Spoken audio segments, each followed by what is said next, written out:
Assalamualaikum, selamat datang di channel Camai Studio. Bagaimana kabarnya teman-teman? Semoga kalian semuanya dalam keadaan baik-baik saja. Terima kasih kepada teman-teman yang selalu setia mendengarkan cerita horor atau cerita mistis, cerita pendek di channel Camai Studio. Mimin doakan semoga dirinya selalu dijaga kesehatannya, dilancarkan rezekinya, dan dimudahkan segala urusannya. Untuk cerita kali ini berjudul Pengalaman Tukang Kuli Bangunan. Mimin dapatkan dari kumpulan kisah-kisah horor di buku. Mari kita mulai ceritanya. Kejadian seram ini dialami oleh 4 orang pekerja kuli bangunan yang sedang menggarap sebuah gedung sekolah tua. Tepatnya pada tahun 2007 bulan Desember. Mereka adalah warga Blitar yang bekerja merantau di wilayah Malang sebagai kuli bangunan. Karena rumah mereka jauh, maka malamnya mereka memutuskan untuk tidur di dalam kelas di sekolah angker tersebut. Malamnya mereka mendapatkan teror hantu nenek tua berwajah seram.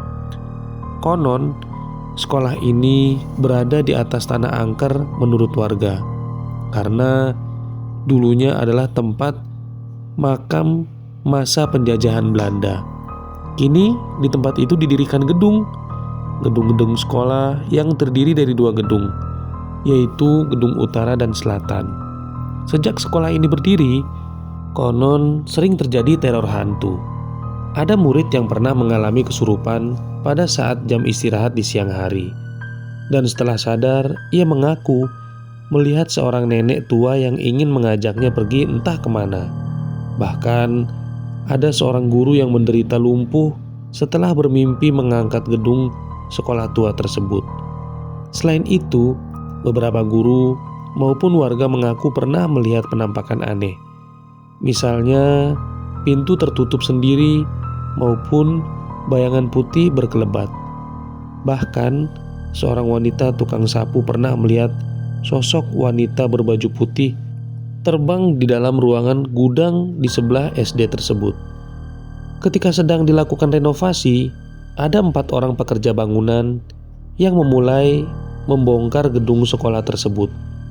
Suasana mistis mulai terasa ketika mereka hendak menurunkan genteng pada pagi hari sekitar jam 10. Mereka mendengar suara keras di dalam salah satu kelas, seperti ada genteng jatuh di lantai di dalam kelas. Tetapi setelah dilihat ternyata tidak ada apa-apa. Maka mereka pun memulai pekerjaannya dengan membongkar genteng. Ketika seharian bekerja, keempat tukang bangunan tersebut banyak merasakan adanya keganjilan. Suasana selama bekerja seperti tegang dan tidak bisa nyaman seperti pekerjaan bangunan lainnya. Ditambah lagi udara pegunungan di Malang Selatan yang begitu dingin menambah suasana semakin mistis. Menjelang tengah malam, ada suara orang mengetuk pintu. Lalu salah seorang membukanya karena mengira itu adalah mandor bangunan yang ingin masuk. Namun setelah pintu dibuka, ternyata tidak ada siapapun di luar. Tanpa basa-basi, mereka pun kembali melanjutkan tidurnya dengan pulas. Kemudian, tepat pada tengah malam, tiba-tiba seorang kuli bangunan tersebut berteriak keras dengan tangannya menunjuk ke arah pojok kelas. Mendengar teriakan keras tersebut, maka ketiga rekannya terbangun dan melihat apa yang ditunjuk oleh teman yang berteriak tersebut. Ternyata di pojok kelas ada sosok seorang nenek tua berwajah seram mengacung-acungkan sapu lidi ke arah mereka.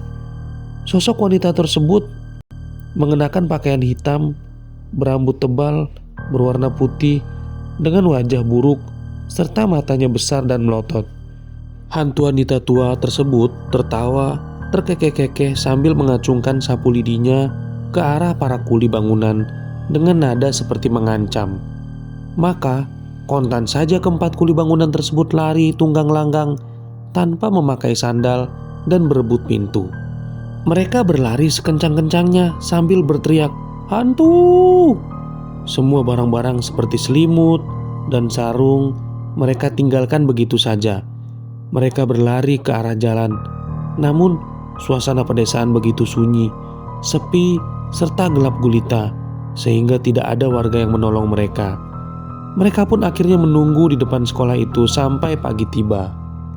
Keesokan paginya, 5 para pekerja itu bertemu dengan mandornya, mengajukan diri untuk berhenti tidak mau melakukan pekerjaannya di gedung itu. Mereka menyatakan bahwa gedung itu angker, kami semua diganggu, dan kami pun tidak merasa nyaman ketika bekerja di gedung itu. Mandor pun tidak punya pilihan, akhirnya mengiyakan para kuli pekerja itu agar tidak melanjutkan pekerjaannya lagi. Walaupun seperti itu kejadiannya, sang mandor pun tetap berbaik hati dengan memberikan upah seadanya yang mereka kerjakan sehari kemarin. Itulah pengalaman yang dialami oleh para 5 pekerja kuli bangunan di Malang Selatan. Terima kasih kepada teman-teman yang sudah mendengarkan cerita ini sampai selesai. Dan yang baru bergabung, jangan lupa like, subscribe, share, serta meninggalkan komentarnya agar tidak tertinggal video terbarunya. Sekian dari saya. Wassalamualaikum warahmatullahi wabarakatuh.